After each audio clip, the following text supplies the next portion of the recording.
అసలు వాస్తవం ఏంటంటే పాలకులుగా అటువైపు తెలంగాణ కానివ్వండి, ఇటువైపున ఆంధ్ర కానివ్వండి, అందరం ఒకటే భాష మాట్లాడతాం, అందరం అన్నదమ్ములము.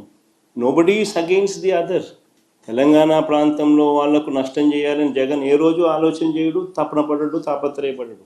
అయితే మా ప్రాంతంలో ఉన్న మా వాళ్ళకు మాత్రం నష్టం జరగకుండా చూసుకునే కార్యక్రమం కూడా చేయడం మా ధర్మం. కొత్త రిజర్వాయర్లు ఏమి కట్టడంలా, ఉన్న రిజర్వాయర్లకే నీళ్లు ఖచ్చితంగా ఆ రిజర్వాయర్లకు చేర్చగలిగే కార్యక్రమం చేయలేకపోతే చరిత్రహీనులమవుతాం. This is what we have done.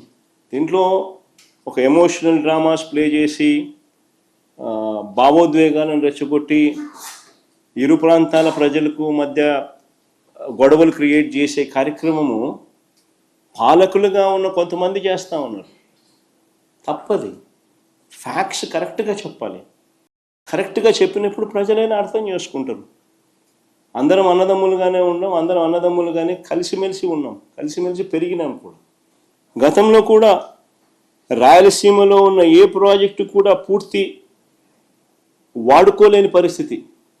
ఆశ్చర్యం ఏంటంటే చంద్రబాబు నాయుడు గారు అనే వ్యక్తి ముఖ్యమంత్రిగా నా 40 years ఇండస్ట్రీ అంటాడు, 15 ఏళ్ళు ముఖ్యమంత్రి చేసినాడు, ఇప్పుడు మళ్ళా దాదాపు ఇప్పుడు 17 ఏళ్ళు అవుతుంది.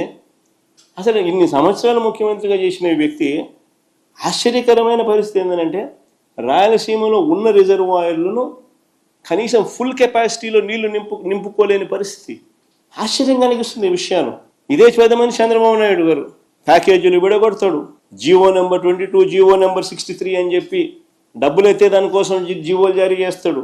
రేట్లు పెంచేసి నామినేషన్ పద్ధతిలో దోచుకునే కార్యక్రమాలు చేస్తాడు వర్కులు ఇచ్చి. పేరుకు రిజర్వాయర్లు ఉన్నాయి కానీ నీరు నింపలేని పరిస్థితి. అధికారంలోకి వచ్చిన తర్వాత ఒక్కొక్కటిగా దీన్ని సరిదిద్దుతూ వస్తూ ఉన్నాం. అధికారంలోకి వచ్చిన తర్వాతనే మొట్టమొదటిసారిగా దీన్ని సరిదిద్దే విధంగా అడుగులు పడ్డాయి.